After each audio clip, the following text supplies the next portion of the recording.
అది 2017 మార్చ్ 4 అర్ధరాత్రి కేరళలోని అలప్పూజ నగరం. అప్పటి వరకు నిద్రలో ఉన్న ఓ మహిళ ఓ ఫోన్ కాల్తో హఠాత్తుగా నిద్రలేచింది. ఆ ఫోన్ చేసింది ఆర్మీలో ఉన్న ఆమె కుమారుడు. ఈ టైంలో ఎందుకు కాల్ చేశాడు అన్న భయాందోళన మధ్య ఆమె ఫోన్ లిఫ్ట్ చేసింది. అమ్మా, నేను ఇంటికి తిరిగి రాకపోవచ్చు, కానీ నాకు సంబంధించిందేది నీ దగ్గరకొచ్చినా నువ్వు గర్వపడు అని అటువైపు నుంచి వచ్చిన మాటలు, ఆ వెనక తుపాకుల తూటాల శబ్దాలు విన్న ఆ తల్లి గుండె పగిలిపోయింది. ఇన్స్టెంట్గా ఫోన్ చేతిలో నుంచి కింద పడిపోయింది. కొన్ని క్షణాల తర్వాత తేరుకుని ఫోన్ చేతిలోకి తీసుకుని హలో అనేసరికి కాల్ డెడ్ అయిపోయింది. ఆ తర్వాత కాల్ చేసిన అటువైపు ఎవ్వరూ ఫోన్ లిఫ్ట్ చేయలేదు. ఆ రోజు రాత్రి ఆ తల్లి నిద్రపోలేదు. ఓవైపు ఆమె తన కుమారుడి కోసం ప్రార్థన చేస్తూ ఉంటే, మరోవైపు ఆ సైనికుడు దేశ రక్షణ కోసం ప్రాణత్యాగానికి సిద్ధపడ్డాడు. తనకేం జరిగినా పర్లేదు, కానీ తన మిషన్ ఖచ్చితంగా సక్సెస్ సాధించాలని ఉగ్రవాదుల వైపు దూసుకెళ్లాడు. ఎందరో సైనికులు తమ వీరోచిత పోరాటంతో చావుకి ఎదురెళ్లి ఇండియన్ ఆర్మీ చరిత్రలో తమకంటూ ఒక పేజీని రాసుకున్నారు. వీరిలో మేజర్ రిషి రాజలక్ష్మి కథ ఎంతో ప్రత్యేకం. ఒక హై ప్రొఫైల్ టెర్రరిస్ట్ ని ఎలిమినేట్ చేసే క్రమంలో మేజర్ రిషి చూపించిన ధైర్య సాహసాల గురించి ఆర్మీలో ఇప్పటికీ చెప్పుకుంటారు. 3 బుల్లెట్లు సగం ముఖాన్ని ధ్వంసం చేసినా రక్తం ధారాళంగా కారుతున్నా, నొప్పి తీవ్రంగా ఉన్న ఉగ్రవాదిని హతమార్చేంత వరకు అతను వెనుదిరగలేదు. ఆ తర్వాత అతని ముఖానికైన గాయాలను చూసిన డాక్టర్లే భయపడిపోయారు. అయినా నవ్వుతూ ధైర్యంగా కనిపించిన ఆ సైనికుణ్ణి చూసి ఆశ్చర్యపోయారు.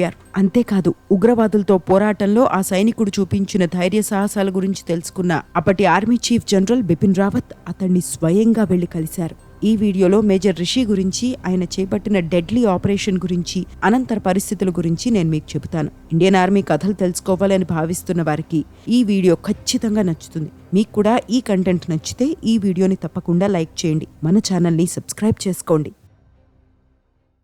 2017 మార్చ్ 4 సాయంత్రం జమ్మూ కశ్మీర్ ట్రాల్లో ఓ మెడికల్ క్యాంప్లో ప్రజలకు సేవలందిస్తున్న మేజర్ రిషికి ఒక కాల్ వచ్చింది. మనం చాలా కాలంగా వెతుకుతున్న అఖీబ్ మౌల్వీ గురించి ఇంటెలిజెన్స్ ఇన్పుట్ వచ్చింది. వెంటనే నీ టీంతో బయలుదేరు అని అటువైపు కల్నల్ నీరజ్ పాండే మేజర్ రిషికి చెప్పారు. అఖీబ్ మహమ్మద్ అఖీబ్ అలియాస్ అఖీబ్ మౌల్వీ ఒక సాధారణ టెర్రరిస్ట్ కాదు. అతను ఒక యంగ్ ముజాహుద్దీన్ కమాండర్. ఉగ్రవాద సంస్థలో చేరిన కొంతకాలానికే టాప్ ర్యాంక్ కి చేరుకున్నాడంటే అతను ఎంత ఎఫెక్టివ్ అన్నది అర్థం చేసుకోవచ్చు. అతని కోల్డ్ బ్లడెడ్ ఐస్ చూస్తేనే చాలా మంది భయపడిపోతూ ఉంటారు. అతన్ని పట్టుకునేందుకు సైన్యం ఎంత ప్రయత్నించినా చివరి నిమిషంలో చాకచక్యంగా తప్పించుకుని పారిపోయేవాడు అఖీబ్ మౌల్వీ. ఈసారి ఎలాగైనా హై ప్రొఫైల్ టెర్రరిస్ట్ ని పట్టుకోవాలన్న సంకల్పంతో తన 42 RR బెటాలియన్ తో కలిసి హఫూ గ్రామానికి వెళ్లాడు మేజర్ రిషి. అక్కడ వారికి గ్రామస్తుల నుంచి స్టోన్ పెల్టింగ్ తో స్వాగతం లభించింది. ప్రజలను నియంత్రించేందుకు పోలీసులు రంగంలోకి దిగారు. అటు ఎన్కౌంటర్ కి సైన్యం రెడీ అవుతూ ఉండగా మౌల్వీతో పాటు మరో పాకిస్తానీ జైషే మహమ్మద్ ఉగ్రవాది ఉసామా కూడా ఉన్నట్టు తెలిసింది. ఒక్క మిషన్, టార్గెట్ ఇద్దరు. కార్డన్ సెర్చ్ ద్వారా ఉగ్రవాదులు ఒక ఇంట్లో దాక్కునున్నారని సైన్యం తెలుసుకుంది. 42 RR టీం ఆ ఇంటి సమీపానికి వెళ్లి కవర్ తీసుకుంది. ఉగ్రవాదులు నిజంగానే ఆ ఇంట్లో ఉంటే వారి దగ్గర ఆయుధాలు ఖచ్చితంగా ఉంటాయని మేజర్ రిషికి తెలుసు. మిమ్మల్ని చంపే ఉద్దేశం మాకు లేదు, లొంగిపోతే మీకు హాని కల్పించం అని మేజర్ రిషి అరిచాడు. వాస్తవానికి ఇండియన్ ఆర్మీలో ఇదొక ప్రోటోకాల్. ఉగ్రవాదులతో పోరాటం కన్నా వారిని పట్టుకునేందుకే సైన్యం కృషి చేస్తుంది. ఇదొక రకంగా డేంజరస్ కూడా. సైనికుల లొకేషన్ ఉగ్రవాదులకు తెలిసిపోతుంది. ఎలిమెంట్ ఆఫ్ సర్ప్రైజ్ మిస్ అవుతుంది. దాదాపు ప్రతిసారి కాల్పులతోనే సమాధానం వస్తుంది. ఈసారి కూడా అదే జరిగింది. మేజర్ రిషి మాటలు విన్న ఉగ్రవాదులు తమ AK-47 రైఫిళ్లకు పని చెప్పారు. ఇంటి 2వ అంతస్తు నుంచి కాల్పుల మోత మోగించారు. సైనికులు సమర్థవంతంగా డీల్ చేశారు. వీడియోలో ముందుకెళ్లే ముందు చిన్న విషయం. ఇప్పటివరకు చూసిన కంటెంట్ మీకు నచ్చితే ఈ వీడియోను వెంటనే లైక్ చేయండి, మన ఛానల్ని సబ్స్క్రైబ్ చేసుకోండి. మన ఛానల్లో ఉన్న రియల్ లైఫ్ హీరోస్ ప్లేలిస్ట్ ని చూడండి. ఇలాంటి ఎందరో వీర సైనికుల కథల గురించి మీరు తెలుసుకుంటారు. Back to topic. ఇరు వర్గాల మధ్య 3 గంటల పాటు ఫైరింగ్ జరిగింది. ఉగ్రవాదులు అంతసేపు కాల్పులు జరుపుతున్నారంటే ఆ ఇల్లు ఒక సేఫ్ హౌస్ అని, అందులో లెక్కకు మించిన ఆయుధ సామగ్రి ఉందని జవాన్లకు అర్థమైంది. కానీ చీకటి పడుతుండడమే ఇక్కడి అసలు సమస్య. రాత్రైతే ఉగ్రవాదులు పారిపోయే అవకాశాలు ఎక్కువగా ఉంటాయి. చేతికొచ్చిన అవకాశాన్ని మిస్ చేసుకోకూడదని భావించిన మేజర్ రిషి తన కమాండింగ్ ఆఫీసర్ కి కాల్ చేశాడు. చీకటి పడుతోంది, ఉగ్రవాదులను పట్టుకోవాలంటే ఐఈడీలు ఉపయోగించాల్సిందే అని చెప్పాడు. కమాండింగ్ ఆఫీసర్ కల్నల్ నీరజ్ అనుమతితో తన టీంని పిలిపించి 15 కేజీల ఐఈడీని రెడీ చేయించాడు. అటువైపు నుంచి బుల్లెట్ల వర్షం కురుస్తుండగానే గోడను కవర్గా తీసుకుని పైనుంచి ఐఈడీని ఇంటి బయట విసిరాడు. ట్రిగ్గర్ పేలగానే భారీ పేలుడు శబ్దం. ఆ తర్వాత అంతా నిశ్శబ్దం. ఉగ్రవాదులు కవర్ తీసుకునేందుకు పరిగెత్తారు. కానీ భారీ పేలుడుతో ఇంటి ముందు భాగంలోని ఒక రాయి విరిగిపోయింది. అది ఎగిరిపడి మేజర్ రిషి వైపు దూసుకొచ్చి ఆయన హెల్మెట్ ని గిరాటేసి తలను బలంగా తాకింది. రక్తం కారుతున్న మేజర్ రిషి తన ఫోకస్ ని కోల్పోలేదు. బ్యాండేజ్ చేయించుకుని మళ్లీ రంగంలోకి దిగాడు. పేలుడు కారణంగా ఆ ఇల్లు సగం కూలిపోయింది. కానీ కాల్పులాగలేదు. అప్పటికే చీకటి పడిపోయింది. పనిని వేగంగా పూర్తి చేసేందుకు ఇంటిపై మొలోటోవ్ కాక్టైల్స్ ని విసిరాడు మేజర్ రిషి. కిరోసిన్, పెట్రోల్ తో తయారు చేసిన ఆ కాక్టైల్స్ పడిన వెంటనే ఇంటికి నిప్పంటుకుంది. కొన్ని క్షణాలకే మంటలు ఇంటిలోని ఇతర ప్రాంతాలకు పాకిపోయాయి. కానీ అఖీబ్, ఉసామాలు కాల్పుల మోతను ఆపలేదు. మిలిటరీ కందే ట్రైనింగ్ వీరికి కూడా లభించిందని వారి రెసిలియన్స్ స్పష్టం చేసింది. వీరిని కూడా పాకిస్తాన్ ఆర్మీ ట్రైన్ చేసిందని అక్కడి సైనికులకు అర్థమైంది. మొలోటోవ్ కాక్టైల్స్ కూడా పనిచేయకపోవడంతో మేజర్ రిషి కీలక నిర్ణయం తీసుకున్నాడు. మిషన్ ని సక్సెస్ చేసే బాధ్యత తన భుజాల మీద వేసుకున్నాడు. ఐఈడీ తీసుకుని నేను ఇంట్లోకెళ్తాను, నాకు అనుమతి ఇవ్వండి అని తన కమాండింగ్ ఆఫీసర్ని మేజర్ రిషి అడిగాడు. తల మీద పెద్ద బ్యాండేజ్, ముఖం మొత్తం రక్తం. అయినా వెనకడుగు వేయకుండా ఏకంగా ఉగ్రవాదులున్న ఇంట్లోకి వెళతానని మేజర్ రిషి చెప్పడం కమాండింగ్ ఆఫీసర్ని ఆశ్చర్యానికి గురిచేసింది. ఇదొక సూసైడ్ మిషన్ అని, ప్రాణాలు పోయే అవకాశం ఎక్కువగా ఉందని ఇద్దరికీ తెలుసు. అయినా ఇంతటి ధైర్యం మేజర్ రిషికి ఎక్కడి నుంచి వస్తోంది అని ఆలోచిస్తూనే ఓకే చెప్పారు కమాండింగ్ ఆఫీసర్.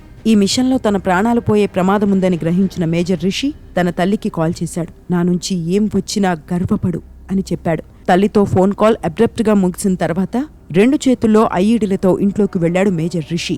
చిమ్మ చీకట్లో వాటిని ఒకచోట ప్లాంట్ చేశాడు. కానీ ఇంకాస్త లోపలికి పెడితే మరింత ఎఫెక్టివ్ గా ఉంటుందని భావించి వాటిని పైకి లేపే క్రమంలో మెట్ల నుంచి ఒక ఉగ్రవాది హఠాత్తుగా వచ్చి కాల్పులు జరిపాడు. మేజర్ రిషి గాల్లోకి ఎగిరి దూరంలోని గోడకు ఢీకొని కింద పడిపోయాడు. ఇంతలోనే తన వెపన్తో ఫైర్ బ్యాక్ చేశాడు. ఆ బుల్లెట్లు ఆ ఉగ్రవాది శరీరంలోకి దూసుకెళ్లి అతను అక్కడికక్కడే మరణించాడు. కానీ మేజర్ రిషి శరీరాన్ని కూడా 3 బుల్లెట్లు హిట్ చేశాయి. ఒకటి ఆయన హెల్మెట్ ని గిరాటేసింది. ఇంకో 2 ఆయన జా అండ్ నోస్ లోకి చొచ్చుకెళ్లాయి.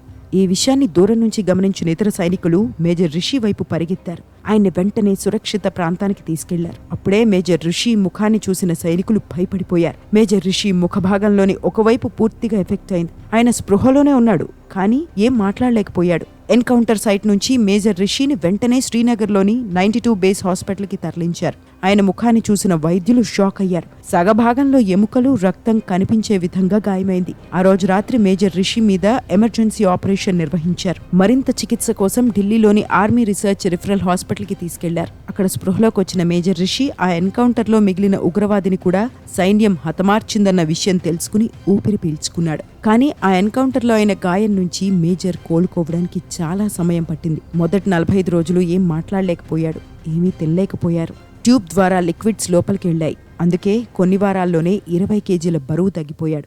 గాయాల నుంచి కోలుకోవడానికి మేజర్ రిషి దాదాపు 10 సర్జరీలు చేయించుకోవాల్సి వచ్చింది. ఒక్కో సర్జరీకి కనీసం 14 గంటల సమయం పట్టేది. దీన్ని బట్టి ఆయన ముఖానికైన గాయం తీవ్రతను మనం అర్థం చేసుకోవచ్చు. కోలుకుంటున్న మేజర్ రిషిని చూసేందుకు అప్పటి army chief general Bipin Rawat స్వయంగా హాస్పిటల్కి వెళ్లారు. ఇది చాలా చాలా పెద్ద విషయం.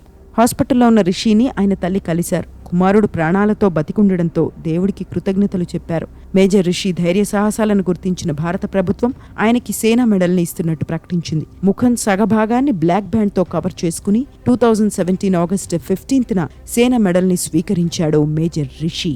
ఈ కథను ఇక్కడితో ఆపేస్తే అసంపూర్ణంగా మిగిలిపోతుంది. ఇప్పటి వరకు మేజర్ రిషిలోని డేర్ డెవిల్ క్యారెక్టర్ని మాత్రమే నేను మీకు చెప్పాను. కానీ ఆయనలో ఇంకో గొప్ప లక్షణం ఉంది. ఆర్మీ అంటే పడని చాలా మంది కశ్మీరీలకు మేజర్ రిషి మంచి స్నేహితుడు.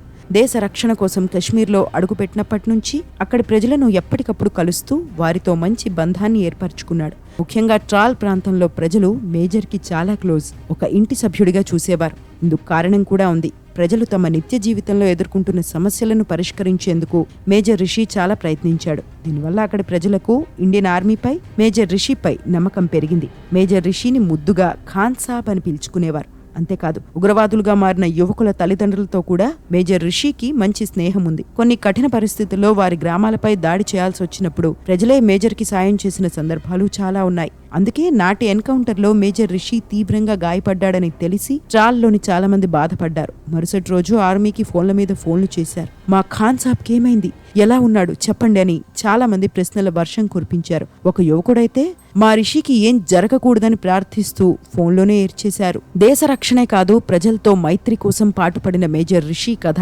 Truly inspiring. ఇది ఫ్రెండ్స్ ఇవాల్టి వీడియో. ఇండియన్ ఆర్మీకి సంబంధించిన ఇలాంటి ఎన్నో రియల్ లైఫ్ స్టోరీస్ గురించి తెలుసుకునేందుకు మా ఛానల్లోని రియల్ లైఫ్ స్టోరీస్ ప్లేలిస్ట్ ని చూసేయండి.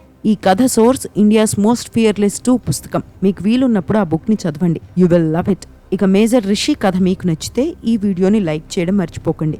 ఈ ఛానల్ని సబ్స్క్రైబ్ చేసుకోవడం మర్చిపోకండి. ఈ రియల్ లైఫ్ స్టోరీ మీకు ఎలా అనిపించిందో కామెంట్ చేయడం మర్చిపోకండి. More exciting videos coming up. Stay tuned.